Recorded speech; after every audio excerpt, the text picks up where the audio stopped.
Hello everyone, Earl Henderson, Primordial Defense. Thank you for watching. I have another Monday quarterback video for you. I'm going to play this video and talk about things that are going on to better explain what's going on and talk about things that I think that are being done right and or done wrong. Here we go. Hello, I'm Sergeant Curtis Phillip, Public Information Officer for the Mesquite Police Department. This critical incident community briefing is intended to provide you with information about an officer-involved shooting that occurred on the morning of April 22nd, 2023. You are about to see relevant video footage and learn about other evidence and police procedures related to the case so you can have a better understanding of what occurred based on what we know right now. The Mesquite Police Department conducts very thorough use of force investigations, which typically require investigators to interview multiple witnesses, view numerous hours of video footage, and analyze a significant amount of forensic evidence. We are still in the very early stages of this investigation, and our understanding of the incident may change as this additional evidence is collected, analyzed, and reviewed. We also do not draw any conclusions about whether the officer acted consistently with our policies and the law until all the facts are known and the investigation is complete. A word of caution: the images and information you are about to see may be disturbing.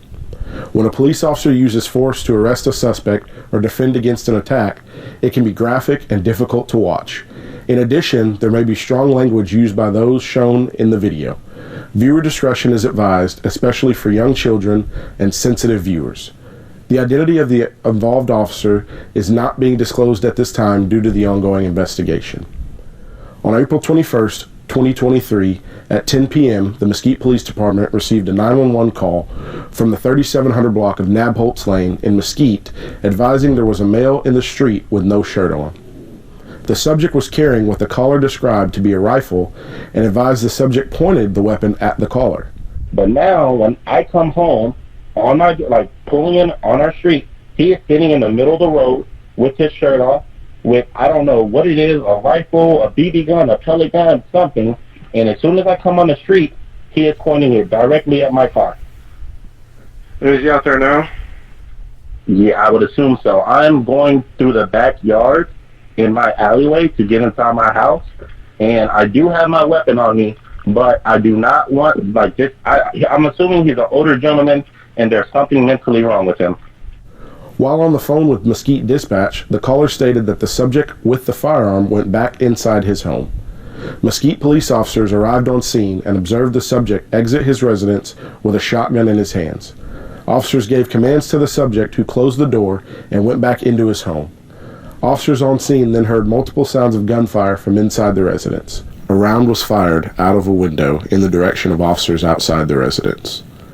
The Mesquite Police Department Tactical Team and Crisis Negotiations Team were requested and responded to the scene. Over the next several minutes, the subject inside the residence continued looking at officers through a back window while holding his shotgun. At 10:45 p.m., Mesquite Police Tactical Team members began arriving, as well as the armored vehicle that was parked in front of the residence. A long-range acoustic device, also called an LRAD, was attached to the armored vehicle. This device is a very loud audio system used to provide loud and clear commands to individuals inside of structures. Though officers knew from communication with family members on scene that the subject spoke English, a bilingual negotiator was present. The subject refused all communication with negotiators. Members of the Crisis Negotiations Team used this system for the next several hours in attempts to make contact with the individual inside the home and in the conflict safely and peacefully for everyone involved.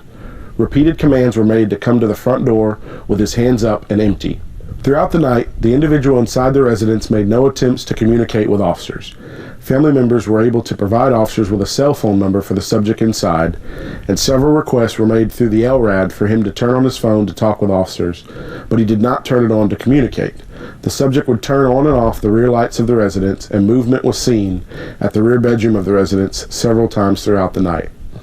At 3:25 a.m., a search and arrest warrant were both obtained for the residence and the subject inside. The arrest warrants included charges for aggravated assault with a deadly weapon and discharging a firearm in certain municipalities. At 3:33 a.m., the Mesquite Police Tactical Team deployed 2 diversion devices, also known as flashbangs, at the front and rear of the residence. Crisis negotiators continued calling to the subject inside on the LRAD, advising him to exit the residence. At 3:41 a.m., a 37mm less lethal baton round was deployed through the bedroom window of the subject's bedroom in an attempt to gain his attention and engage in communication with crisis negotiators. At 3:42 a.m., 5 hours and 42 minutes after the original call, the subject inside opened the front door of the residence. The tactical team member in the turret of the armored vehicle began providing commands to the subject to exit with his hands up and nothing in them. The view of the body-worn camera of the team member in the turret is obstructed by the turret, which is providing armor to the team member. Contact at the front door. Put your hands up and walk to the front door. Have nothing in your hands. Put your hands up. Put your hands up and walk out towards my voice. Put your hands up and walk towards me.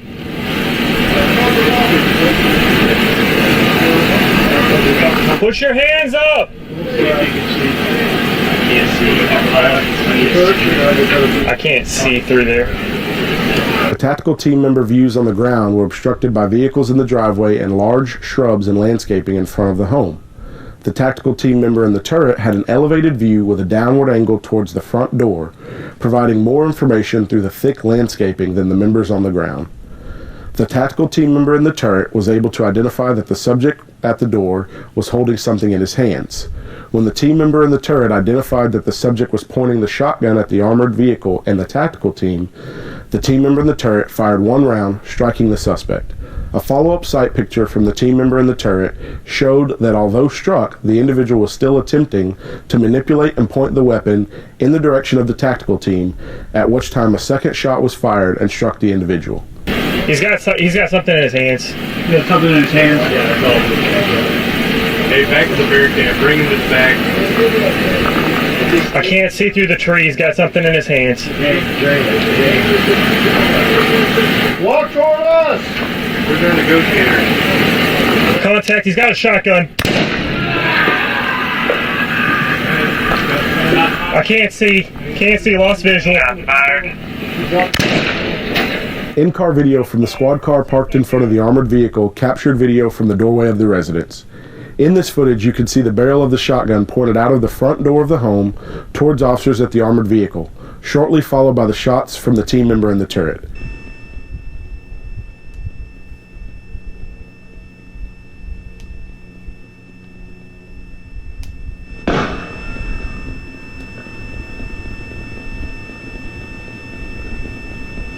Fired.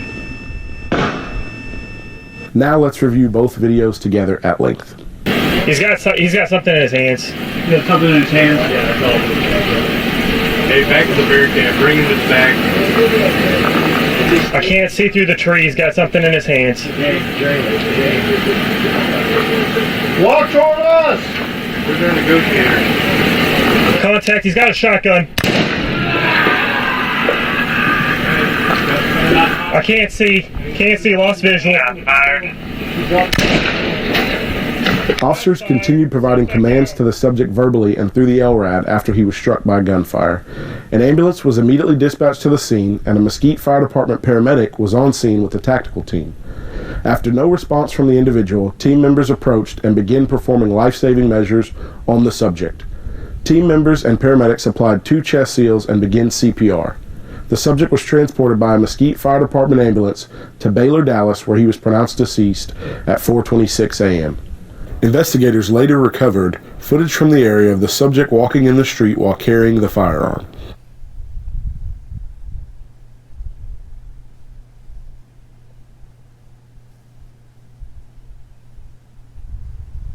The subject was identified as Jaime Reyes Hurtado, a 64-year-old male from Mesquite.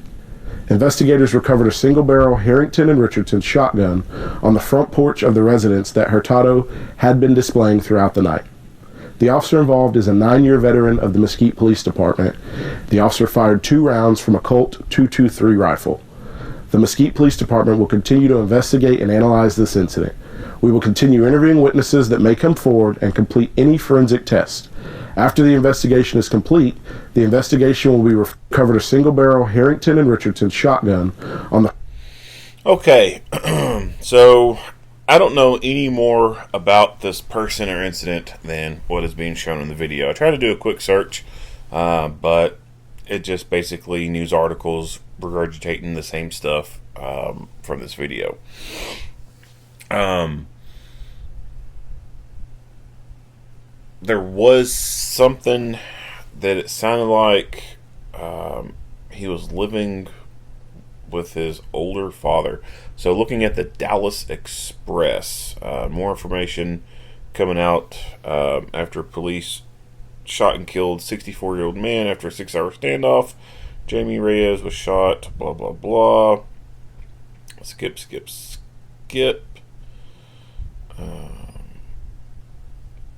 Stacy Mark Edwards, who claimed to be Reyes' neighbor, supported the police department's actions via comment on his Facebook page. "The man killed was my neighbor," she said. He lived in his elderly father's house on our street. They've lived here for about 20 years. Never had problems here until recently with new people moving in who didn't respect the neighbors or neighborhood. Very sad situation. The police had no choice. They 100% did what they had to do. The man who lost his life had never been a problem in the neighborhood before in 20 years. So I don't know what all exactly that means. So it sounds like he was living with his dad. He may have been a caretaker or something like that, which is sad because if he was a caretaker, who's going to be taking care of the elderly father now? Does that mean that elderly father is going to have to move into a nursing home or something like that? If so, that's even sadder. One, he's lost his son. Two, now he could be going to a nursing home. If you've never been into a nursing home before, those places are freaking depressing. They really are. No good way for someone to spend the rest of their life in a place like that. The video itself, as far as the shooting goes, it doesn't show much of anything. Now, I do want to go back to the beginning for the 911 call. So the caller stated that he was armed. He had his own gun when he reported this person who was out and about with a shotgun and waving it, pointing at him. So that person who called in, they were armed. They themselves could have used deadly physical force against this guy since he was pointing the shotgun at him. Now, that post that apparently was made by the neighbor talking about new neighbors coming in and being a problem, is this part of that? Was this guy outside pissed off at his neighbors and pointing shotgun at them for, whatever reasons? I don't know. It's plausible. Some people are not good neighbors. I'll say that. Some people suck as neighbors. There's a lot of issues that arise from just being bad neighbors. Actually, here in our town, our senator Rand Paul, his neighbor, they got into a disagreement over something stupid like tree trimmings or like trimming bushes or like little small tree limbs or something, and it fallen on this dude's yard, and he got pissed off and went over and attacked Senator Rand Paul. So yeah, some people just suck as neighbors, and this dude may have, he may have just been fed up with it. He's got the stress of taking care of his dad. Taking care of someone is stressful enough as it is, just having to constantly be there with them all. And then, the depressing stuff of it, they're about to die. Don't have much of a life of yourself to live. You can't go out and do anything because if you go out, who's going to take care of, such and such? So this dude probably already had a whole lot on his plate. And then the, potentially crappy neighbors adding on to that. This guy may have just snapped. Not saying he's right, but those are some possibilities. And I don't know the 911 caller had anything to do with that or not. But I will say the 911 caller who said he was armed, he would have been justified in using deadly physical force against this guy, just based off what was being said, him pointing the shotgun at him.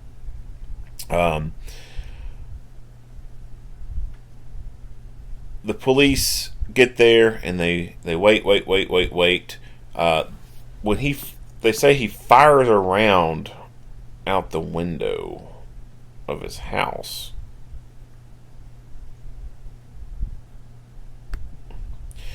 I think after that point, they would not have had to have waited to get a search warrant to go in and do anything. Like, that's enough right there for them to go kick a door in. I think that by them waiting to go get that warrant, they were hoping that, things would resolve by that point, and I think that they were also going from the mindset of, well, let's get the courts involved. We'll be covered if we go get the search warrant and the arrest warrant, yada yada yada. I can see that being a decent tactic to cover yourself liability wise. But to me personally, I think someone shooting out the window at you all, that's enough to cover your ass right there. Like, boom, someone shooting out the window at you, they're a deadly physical threat, danger to everyone around. That's enough justification to go kick the door in and go get the person. I don't think that waiting to get warrants would be the best move in this kind of scenario. But whatever. So they go get that, and even then, after getting that, they still don't go in. They still don't go in and do anything. They wait, and then this guy finally decides to come out. I think that all the waiting potentially led to this guy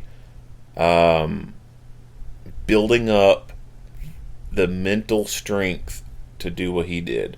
And I think that what he did was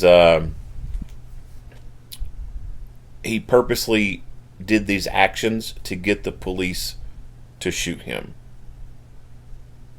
And I'm trying to avoid the S word because Facebook, or not Facebook, YouTube, even Facebook has stupid algorithms, but YouTube has these stupid algorithms where if you say the S word, you start getting emails from them asking you if you're okay. Are you having these S thoughts? And I actually had one video taken down because I said the S word too many times in it, and they thought that I was thinking about unaliving myself, which it wasn't. I was just talking about, a video similar to this where someone did actions to make the police shoot them. So I think that's what this was. This was a suicide by police. And I think that the longer they waited, the more this guy thought about it and then worked up that courage to come to that door and do the thing to get popped.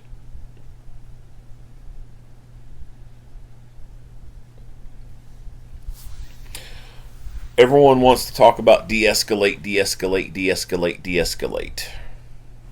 Talk. I'm not saying de-escalation doesn't work at all. I'm just saying it doesn't work all the time.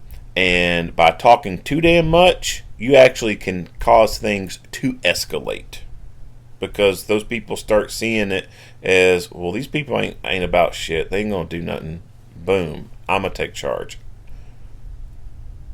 Or in this instance, it affords this person more time to think about what they're wanting to do and get that courage to do it.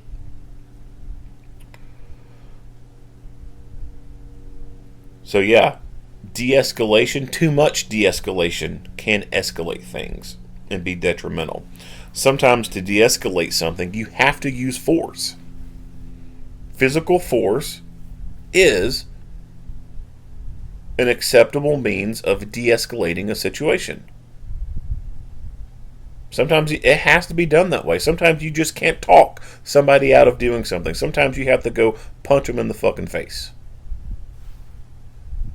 And there's a lot of people who do not understand that concept. Why? Because they've never had to do anything like this before. They've never had to fight a person into a pair of handcuffs. Like, they've never had to deal with that type of human aggression before, that type of violence.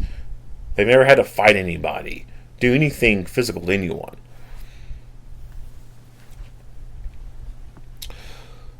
So the video itself, we don't get to see much from this officer because he is in the turret here, and his body camera is being obscured by the armor. Now we do see the patrol car here. It has its light bar turned into constant white light mode or takedown mode, providing as much white light as possible forward. Pretty nice option if you have that ability to do that. And you see the spotlight turned on right there. Our video from the squad. And looks like takedowns right here in the grill area. So I'd say that when this car is, traffic stop mode, this of course is flashing all flashy lights, and these two down here are flashy lights as well. Those constant on modes are pretty nice for trying to project as much white light into an area as possible. On the armored vehicle here, I don't know if they had any of their lights turned on or not. We do see in one image, and it looks like they don't even have the lights turned on from this angle, but we do see in one image, where we go, boom, there is a light attached to the top of this vehicle, and then there's another angle where they show it there. So there's another light right there.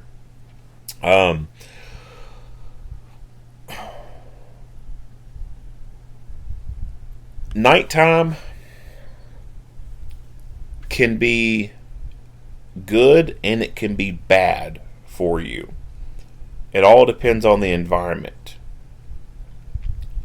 If the conditions are right, nighttime can be freaking awesome for you. You can have all the advantages and have the upper hand. However, if the conditions are not that ideal, it can actually play against you and hinder you. So, this person's unkept kind of area right here, bunch of shrubbery and everything. Try and find that picture through the firing port. There we go. There's a lot of overgrowth right here. So this is a daytime picture.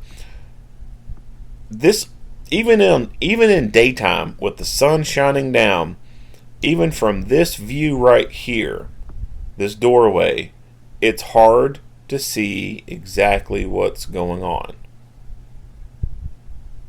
You throw in nighttime and you've got white light shining towards this area, these leaves can reflect light from your bright white lights and actually create sort of like a photonic barrier in a way, so to speak, that hinders your ability to see past that point. If you've ever shined a bright light at like something like a chain link fence, it can be difficult to see through that damn thing because of all the white light reflecting off the chain link, making it difficult for you to see past it. Now, if you raise that light up and you shine over top of the fence, yeah, you can see all the way out into that field. You can see all that stuff out there. But as soon as you lower it back down and you hit the front of that fence, boom, you're almost blinded in a way. You can't see very far or at all.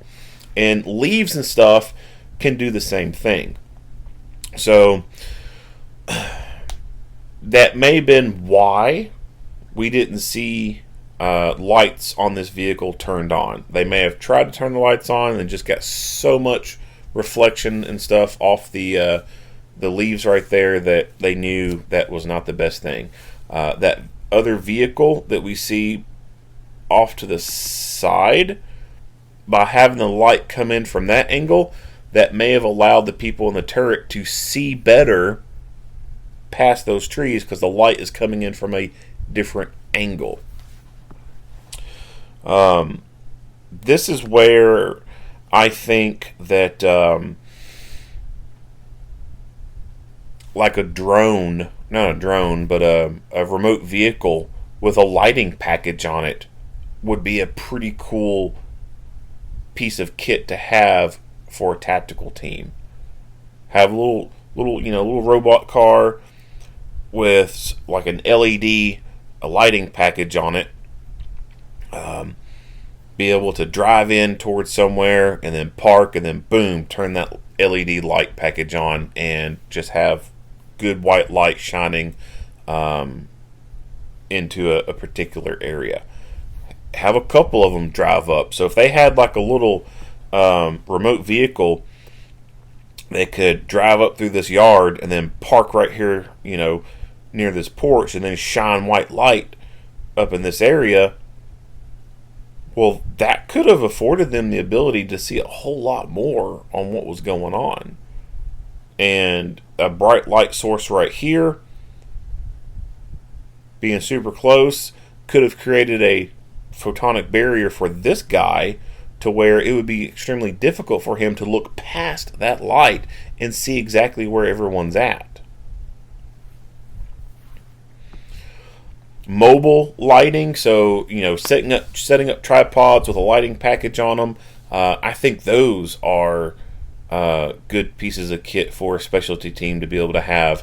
Go up to this vehicle right here, put a tripod on the other side of it with a LED light package on it, and turn it on.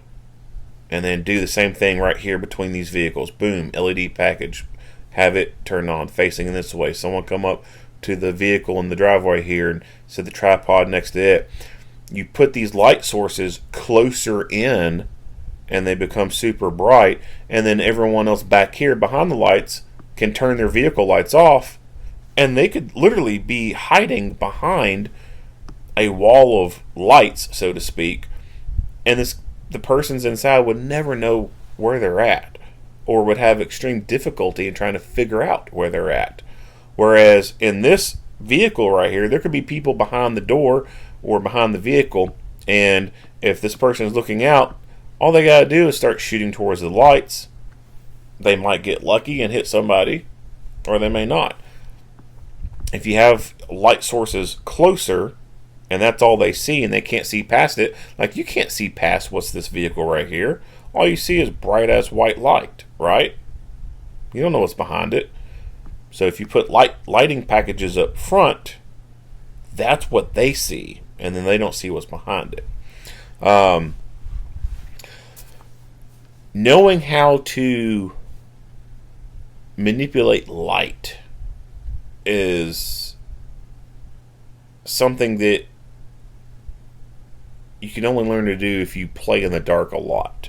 So night shift guys, you probably understand this a whole lot better than day shift people, because you're out at night and you're having to use mostly artificial light.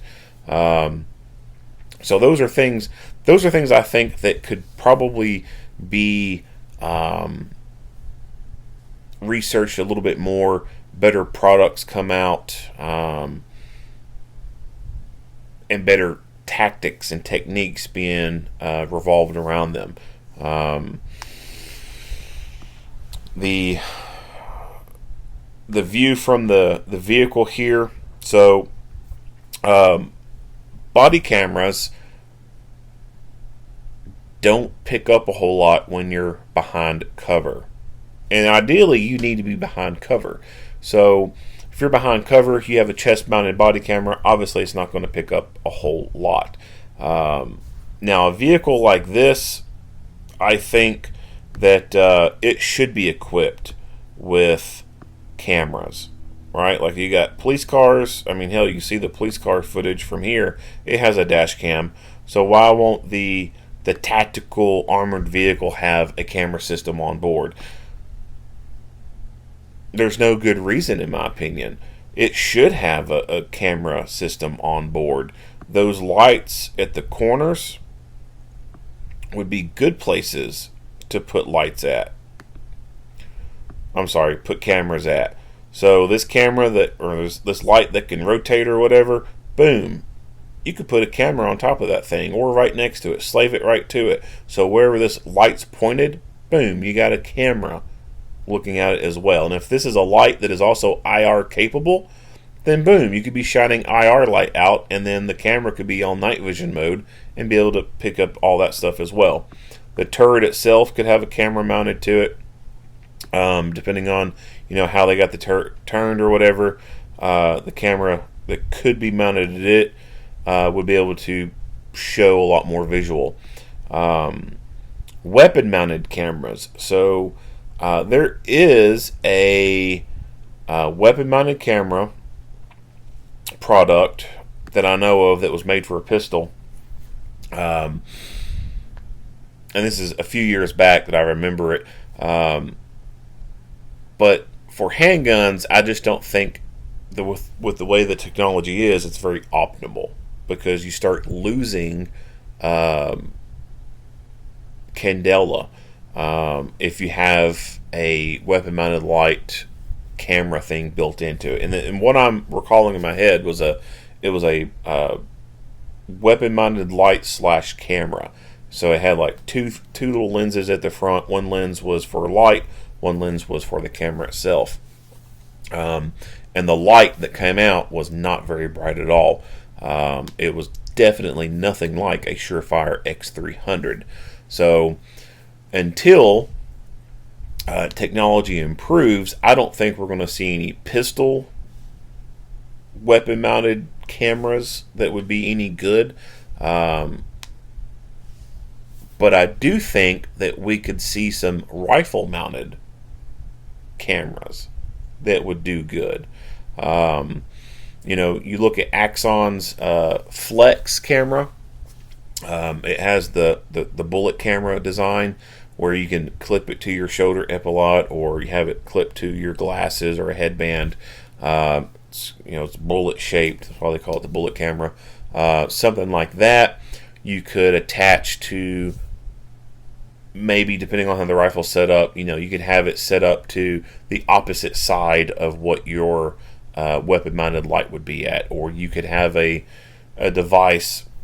mounting device made up to where the camera is somewhat slaved to the rifle-mounted light, or it could be attached to the front sight post or something like that, and be able to capture images of what that person with that rifle is seeing. Because a lot of times when it comes to just body-worn cameras themselves, either the cover that people are behind is obscuring the camera, or just the nature of holding that rifle and how you're holding it can cause potentially that rifle to be offset a little bit, looking in another direction, or the sling is dangling right there in front of the body camera, or a forearm is kind of right there in front of the body camera, and you're just not able to see a whole lot. So I do think that it would be a good idea for these specialty teams to have rifle-mounted cameras, so long as they don't interfere with the other mission-critical stuff that's on that rifle, like a weapon-mounted light or laser system. And I think that's probably something that Axon could probably work towards and make a pretty good rifle-mounted package. So there's like for communication stuff, there's actually now a remote push-the-talk button that you can attach to your rifle. So for tactical teams, which is pretty damn cool. So traditionally, your push-the-talk button things, you have your radio attached to your body, and you have a cord coming from it, and it goes up to a push-the-talk button. And from that push-the-talk button, you have another cord that goes up to your headphones. Well, that push-the-talk button's mounted on your chest somewhere, usually. And so if you wanted to talk, you had to take your hand off the rifle, press the button, talk, and then put hand back on rifle. Well, the push the talk button that's mounted to the rifle now, you keep your hand on the rifle. You just move your thumb or finger over, push the talk, keep rifle pointed in that direction, and then release thumb or finger or whatever and stop transmitting. That's pretty damn cool. If technology has gotten to where we can do that, I see no issue with rifle-mounted cameras being able to do something similar in a smaller package that would not take up a whole lot of room on that rifle.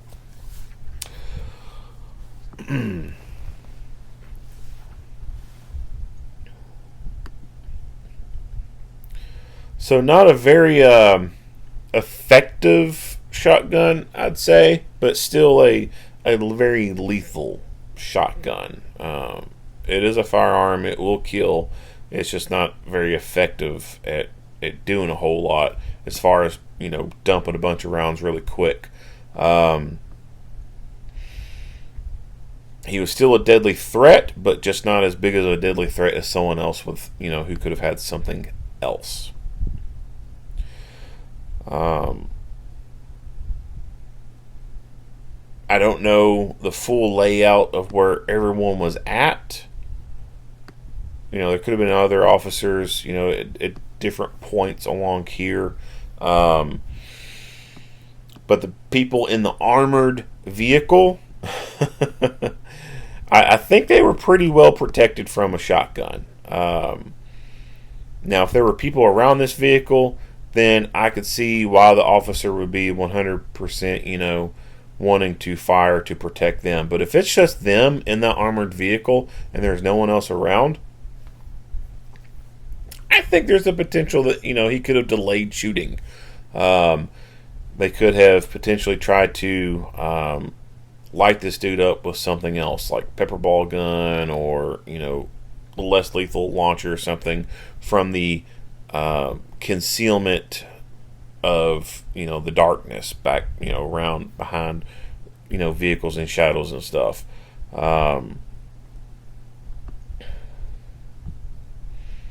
But like I said, I don't know the layout of everything. I don't know exactly where everyone was at.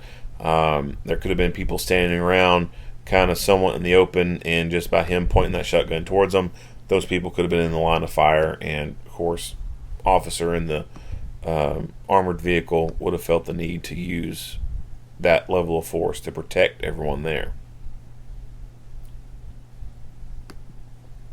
Later recovered footage from the area of the subject walking in the street while carrying the firearm.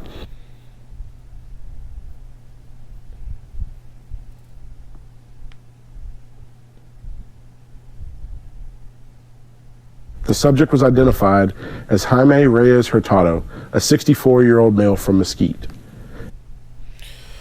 Alright, not much else to say about this video. If you like what you hear and see, go ahead and give me a like and a share. If you haven't already, hit that subscribe button and stay tuned for more Monday quarterback videos. Earl Henderson, Primordial Defense, thank you for watching.